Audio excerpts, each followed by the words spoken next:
Danny Green breakout game. Now, he's had a couple of these, but this is the first time where you're like, am I seeing something different out of Danny Green? Am I seeing something called progression in his game? What the fuck?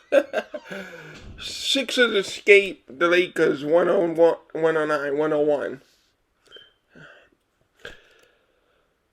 I watched the game. For the most part, I was eating a little bit of dinner, got a bit sidetracked. But for the most part, I watched most of the game. There was a lot that happened in the game. A lot of good, a lot of bad, some absolutely ridiculous. Let's get the ridiculous out of the way first. Okay, so Dwight Howard and Montrezl Harrell have a little bit of a boxing out, shoving match where Doc Rivers rightly, after the first quarter, called it fools. Just being stupid, as he would say. So, but there were no fists. There were no... from our vantage point as fans, it's not like we heard any curse words or anything out of the ordinary. Just two guys being extremely physical. Dwight being Dwight. Dwight being the pest that he is, gets in your head. But it's not like there were any fists. It's not like there was any violence or anything like that. Just a little bit of bumping. Montrezl Harrell doesn't like it. And this tool of a referee, this guy,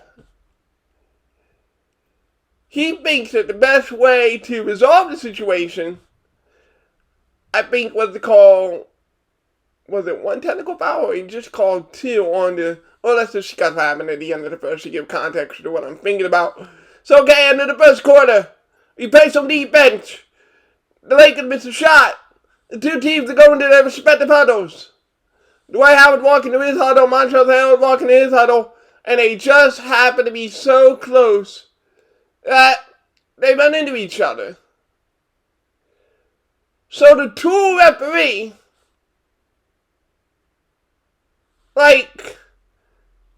you don't know who. It's not like Dwight Howard intentionally walked into Montrezl Harrell, or I'll never understand. Now, this sucks because we traded Tony Bradley in the George Hill trade, and you'll hear more about that in my trade deadline video. So you already know, big man, this tool of a referee thinks that the best course of action with a soft little thud of a body collision between Dwight Howard and Montrezl Harrell, a little bump, little bear hug, really.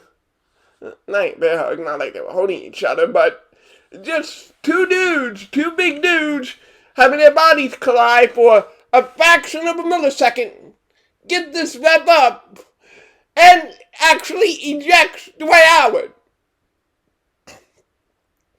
The Sixer bench went ape shit. Ben Simmons went and got a technical foul. Adam Silver, this has got to stop. This is literally ruining the NBA product. The NBA Basketball Association, these guys play for you. You don't make money without them. We host a league. Yeah, don't bet on that 15 years down the line. You already have LeBron James wanting to own a basketball fan. It's only a matter of time. It is only a matter of time before the players say, you know what? Here we are earning millions. If we could be financially savvy, we could turn those millions into billions just like LeBron did. Couple of players become owners, and then all of a sudden, the National Basketball Association isn't owned by the guys in the yachts. But the guys who used to play for the yachts worked their ass off, and now they're the owners. And that's what I would like to see. Because then the NBA will have a lot less of this bullshit. The NBA can tolerate the worst officiating that you'll ever see, because it's not like, yeah, they have the NBPA, but come on, man. It's not even David versus Goliath. It's Goliath versus a fish in a pond. These owners don't give a shit. You're making the money, and that's all they care about. And that's how that goes. But that wasn't actually the worst technical foul of the night. Want to know what the worst technical foul of the night was? Okay, so in the second quarter, Mike Scott blows. I'll get into that a little bit. You're without Dwight Howard now. So in comes B-Ball Paul, who only played 8 minutes. I'll never understand that. But B-Ball Paul looked pretty solid for 8 minutes. Again, you can't judge anything from 8 minutes. I'm not saying I'm going to judge anything from 8 minutes. It's true. I was high on Shake Milton. And I was high on the recently departed Bradley. But that's because Bradley played 33 minutes in Chicago. Because Shake Milton went up against Kawhi Leonard and Paul George. And it's like, if you can go against those two guys and put up even 15, let alone 39, I'm sorry, there's something there. There's something to look at. Although that was last year, and this year, I'll talk about Shake Milton's shot. No, I'll do a video on it. As in, some tape of it. Because this is something that needs to be described with tape. Shake Milton completely altered his shot form for the worse. See, okay, I'll try to explain a little bit. You just go look up some things on Google and I mentioned some terms. Okay, so Shake Milton, whether it was through college, whether it was through G League, or whether it was through his first couple years in the NBA, Shake Milton had what is called a 1-2 hop shot, and it was beautiful. He would use his left leg, and he would use his right leg, and he would hop into the shot, the 1-2 hop. It was beautiful. The follow through was compact. It was an absolutely perfect hop step shot. That's why he was shooting over 40% throughout his career to date. This offseason, I don't know why, but Shake Milton went from the 1-2 hop to more of a push release, where he's really leaning into the left side of his body and he's pushing the basketball. And it's just not working out at all. The release isn't as fluid. The body alignment isn't there because you're leaning into it. It's You look more Sean Marion than you do Shake Milton. Go back to the 1-2 hop and stop with the leaning put shot. It's just, Wanna know who kind of leaned a little bit at times? I think Josh Richardson had a leaning shot. Don't quote me on that, but the leaning shot is just, you're not supposed to lean when you shoot. And with Shake Milton not being a good 3-point shooter, and he's never been necessarily the best driver, Shake Milton is sort of mediocre now. Which is why it's very good to have George Hill. George Hill can shoot the free ball. George Hill can provide 3-point shooting to that bench unit when he comes back. And he can provide some solid stability at the point guard position. Because if Shake Milton isn't a shooter, he also damn well isn't a point guard either. So it'd be a little bit of a week, towards the end of, not even the end of, maybe the end of the first week of April, where we'll start to hear some positive news on the George Hill front. Apparently it's a thumb injury, and George Hill decided to have a surgery so that it would never bother him again. So it's a little bit of a pain, but if we survived a whole West Coast trip, let's talk about how impressive this team has been. The Sixers have already secured a winning record, on this road trip. Now, the Lakers are without LeBron and AD, and quite frankly, you should win that game regardless. But it's nice to know that you fight, scratch, and claw a win against the New York Knicks. As ugly as that game was, with other games to follow and other wins to follow, you could say they fought, they battled, they scratched and clawed, and found a way to eke that ugly one out. And then the next game, I already forgot what that next game was, right? Let's see, it was the Knicks and who else? You know what? Instead of ad-libbing like this, I'm just going to go look at the schedule. I'm just gonna go look at the schedule and not be some.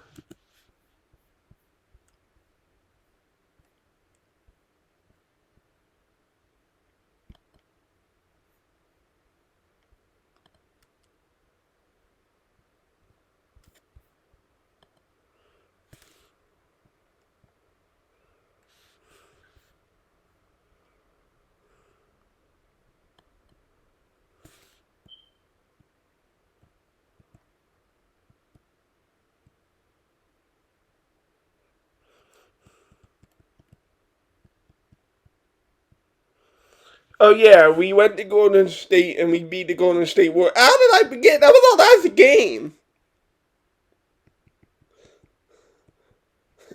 So yeah, we beat the Knicks, we beat the Warriors, and we beat the Lakers.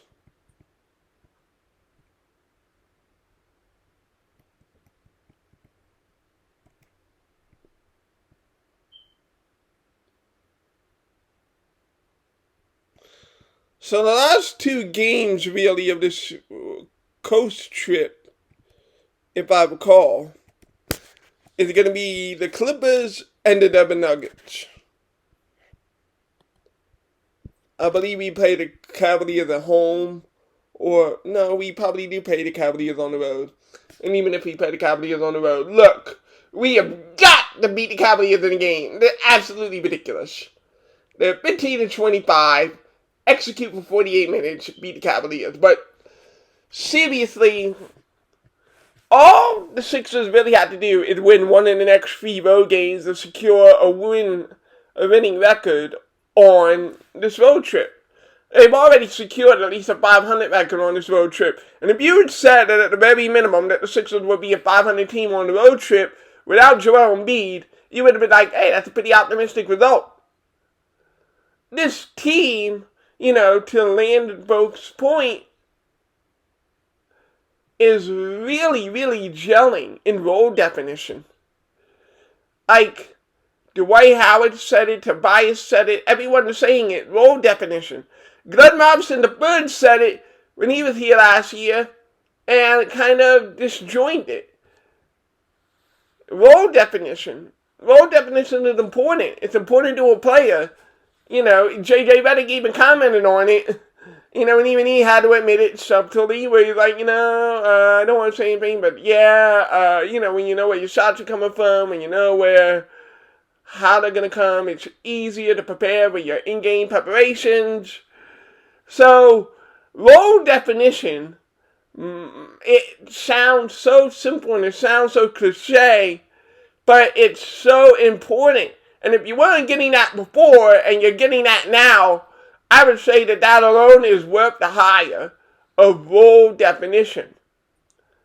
Role definition obviously helps out these athletes play the game at the highest levels. So let's talk about this actually, the role definition as it pertains to this game. Let's start with the good. So, as I just said a couple of minutes before, we're without Dwight Howard because of the stupid dumbest ejection I've ever seen. We traded Tony Bradley for George Hill. So, you only really have Mike Scott and B-Ball Paul, and that Rivers did not trust B-Ball Paul is absolutely ridiculous, especially in the context of Mike Scott.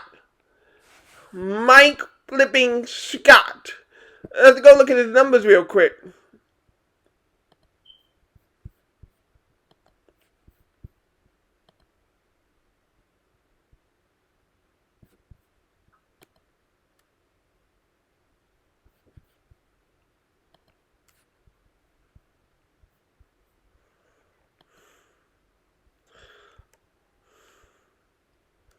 Okay, guys, Microsoft Surface Pro 7. Shit. How about that? He played 28 minutes. Now, he was 2-8 from the field, 2-8 for 3.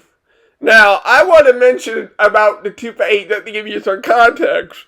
This dude airballed 4 3-pointers, I swear to God. It was absolutely hitting. This guy wasn't even hitting them. And I'm not saying this with any malice, Brock Landers, I was on his live stream, his first ever live stream, way to go, and he goes so deep into things, and, like, Diverse Conscious said, for 21, this dude is deep AF. And I say that with a compliment, this dude thinks it out to such a degree and a level that you can't help but listen to his insights on basketball, got into a little life stuff, but Kobe died. And this dude goes all out, and he mentions appreciate what you appreciate, and just don't.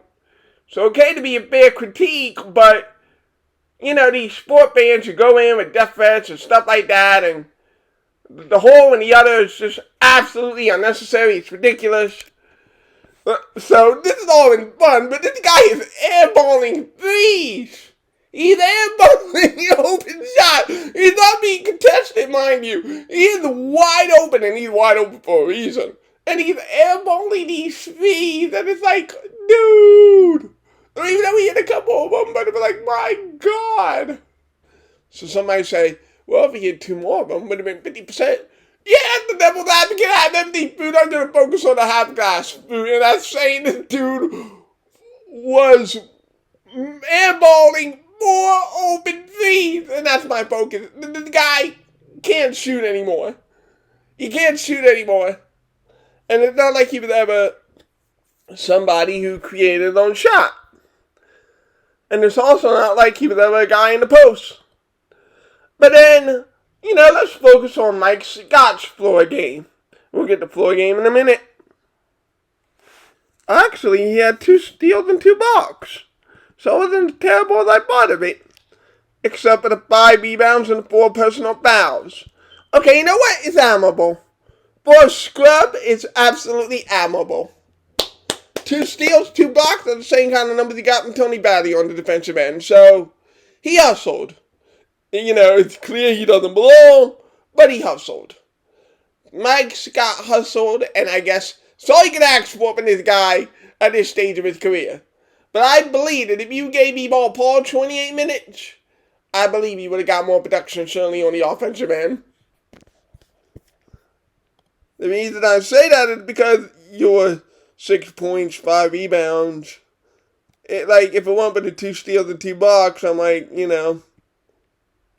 Paul Reed ended up missing a couple of his 3-pointers. But he only played 8 minutes. And he had 4 points and 3 rebounds. Now, he had 3 rebounds in 8 minutes. Mike Scott had 5 rebounds in almost 30 minutes of time. Just to give proper context.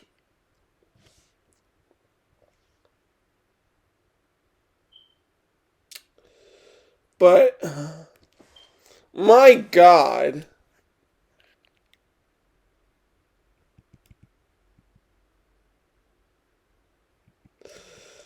Okay, now we'll focus on I said it was a lot of bad, and I guess I started talking about the bad with Mike Scott.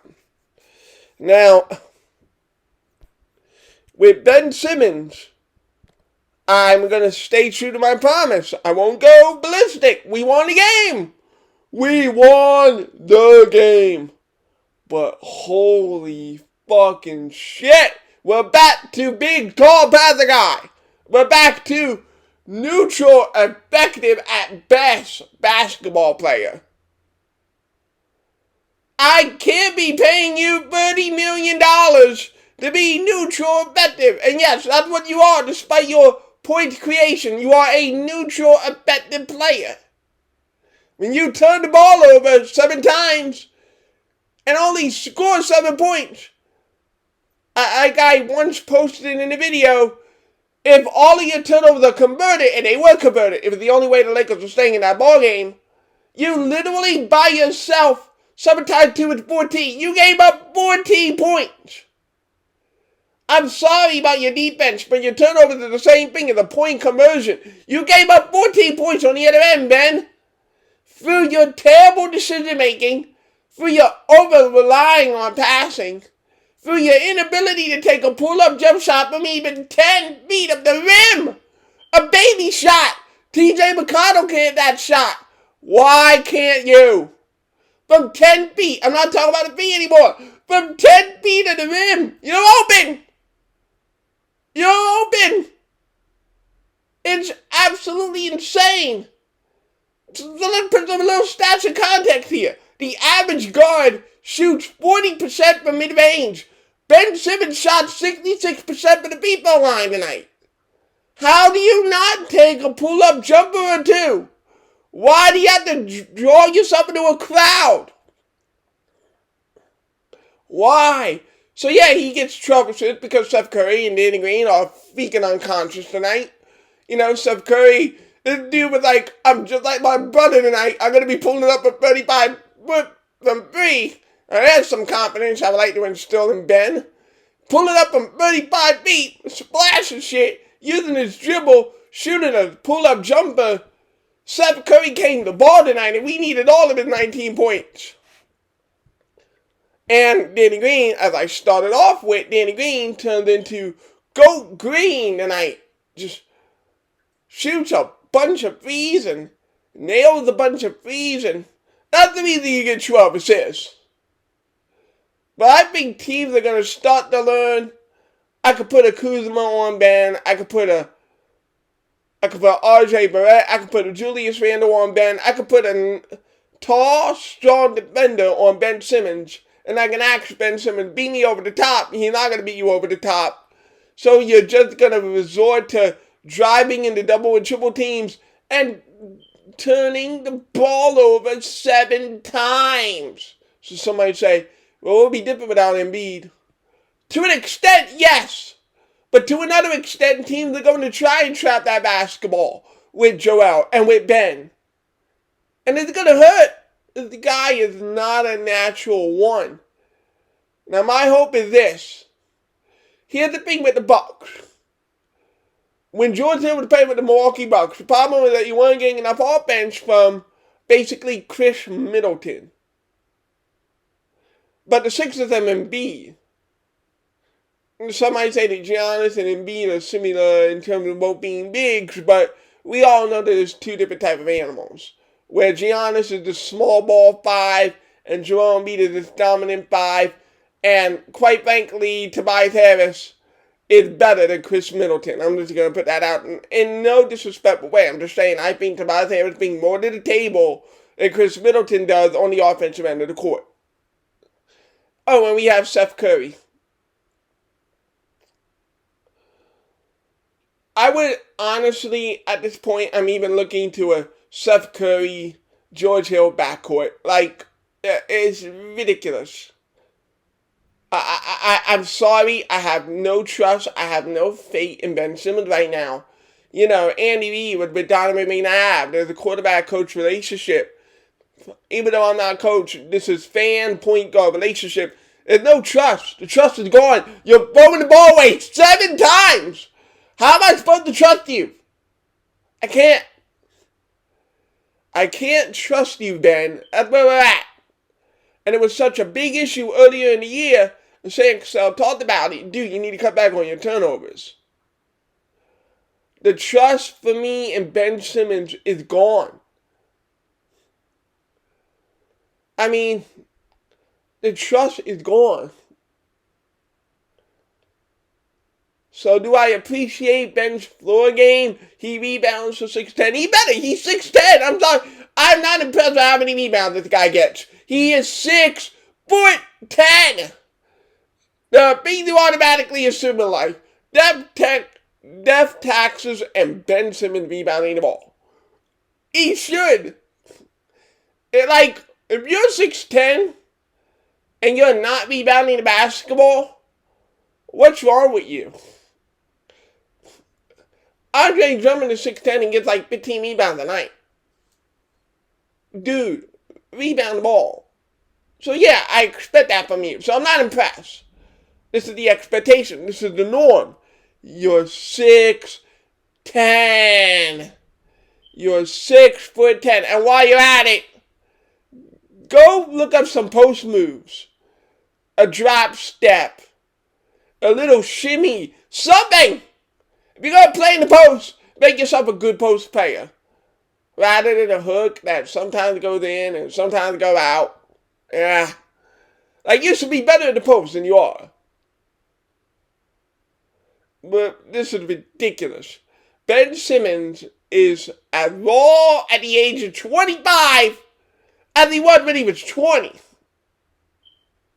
There is literally no offensive progression since I understand his floor game. He had his floor game in his rookie year. I don't give a shit about his floor game.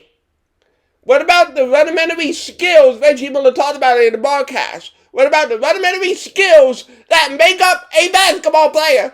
If this dude without 6'10", serious smart, if he without 6'10", if he was 6'6", with his skills as they are, this dude would be a fringe role player coming off the bench. Instead of, ooh, coaches vote me as an all-star. I wish they didn't. Seriously. Yes, points are not the end-all, be-all. But when you're occupying literally over a third of your team's salary cap, you cannot be an offensive liability on the court. And you can't be an offensive liability and be called an all-star.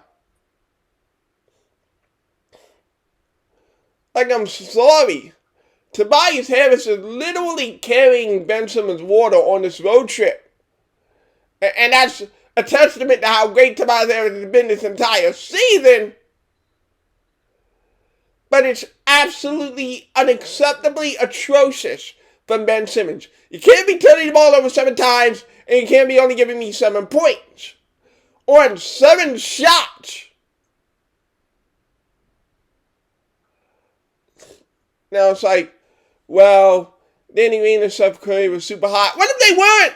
Let's play devil's advocate here. What if they weren't? Let's say we play the same, and let's say the Steph Curry goes, I don't know, feet for 9, and Danny Green does the usual 4 for 12. You only won by 8. You probably lose that game. This dude needs to be a better floor general, and not be bailed out by Tobias or Seth or by Danny Green. Be a better player. Be a better version of yourself. The 7-12, 7-turnover version of yourself is never going to be okay. It's never going to be okay. Because you can do more on the impact of the game than barely be a pedestrian basketball player. Stop being pedestrian. Be a respectable NBA. It's bad enough that Mike Scott's out there. I don't need you turning into Mike Scott 2.0. Be the version of Ben. Because 7, 12, and 7, that's not it. It's all good. I respect the floor game. I appreciate it. It's nice that he could create a dribble drive game by virtue of being 6'10", and I say cover him single coverage, but how many teams have a player big enough and strong enough and fast enough to stay in front of them? But it should have been beyond this by now. 5 years in the National Basketball Association, 1 year where you were off with the surgery and the injury, where you had all this time in the world to practice, and you still have not developed your game at all from when you were at LSU. Come on, dude. And yeah, I know, he's a defensive GOAT. He's become one of the best defenders in the league. I respect that about him, too. But if you're offensively pedestrian, put it this way, we already have Matisse Thybulle. What is a Matisse Thybulle for 35 minutes? I need you to be more than pedestrian. Especially when Joel B comes back, when George Hill comes back. I need you to be more to win this championship. What's going to take us over the height of the Brooklyn Nets is if you're the second best, if not the best player in that series. I need you to be better. This is ramp-up time for the payoffs. It's go time. There are only like 24 games left. The time for pedestrian not giving a shit is over. Because what's the alternative? What if you lay a flat egg and we lose the series? Daryl Morey will be done, and so will I. I looked at the salary cap of this team. It's a mess. I'm not about to spend. Tobias Harris is earning that max. I would rather pay Tobias Harris a max contract than to pay Ben Simmons a max contract. This is it. If you flop here, Daryl Morey's going to be like, you know what? I'm about this Bradley Beal. Because this is ridiculous.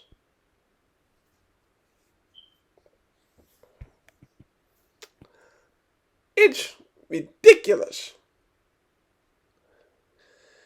There's no excuse for Ben having these performances year 5 in his career. It's just not. I'm sorry. It's just not. George Hill, when he comes back, will give you some point guard relief. He will give Ben Simmons some more time off the ball, and that's going to help. But if you knew what you knew now, would you pay Ben Simmons a max contract? Hell no.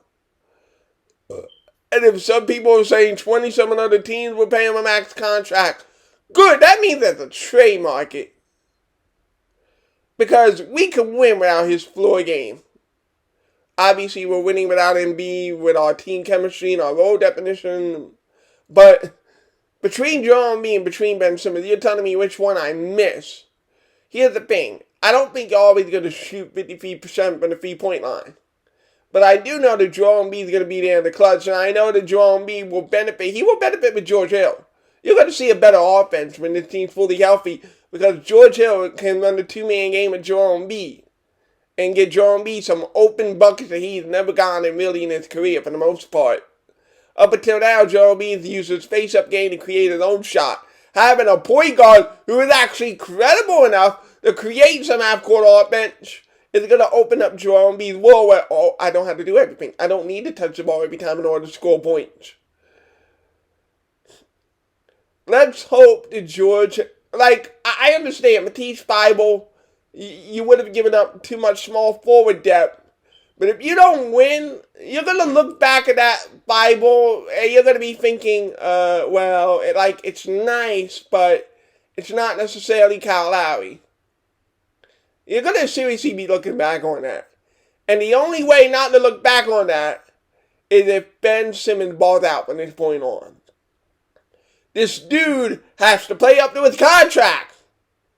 Pedestrian is not $20 million. It's about half that. If he wants to be more of a floor game guy than impacting the game, then I wish the NFL had a restructure, and I wish I could have cleared $15 million in cap space. Because it's absolutely ridiculous. Joel Embiid is the best player in the league. He's absolutely worth a max contract. Tobias Harris is playing like a max player. Literally, I think he's averaging 24 points a game the last 20 games. It's ridiculous. So those two guys are carrying their weight as max players. Ben, where are you? It's ridiculous. But it's out of respect. It's out of respect. I appreciate his rebounds, his assists, his defense, his intangibles. Respect. I respect it. I would respect it a lot more if you played up to the potential that I know you're capable of playing night in and night out, and like the Sixers may have foolishly paid you to do. I mean, you're being guarded by Kyle Kuzma! Dude! Come on! Six in the universe. Now, the Clippers are not a deep team either. Yeah, you have Kawhi, you have George, and they went and they got themselves 35-year-old Rajon Rondo. Ooh. It's a winnable game. It'll be a tough game, but it's a winnable game. I actually think the Denver Nuggets are going to be the toughest game on this road trip. But this Clipper game is winnable. But it's only winnable if Ben Simmons decides not to be pedestrian and starts to be a real basketball player again. This is Sixer Universe signing off. Peace out.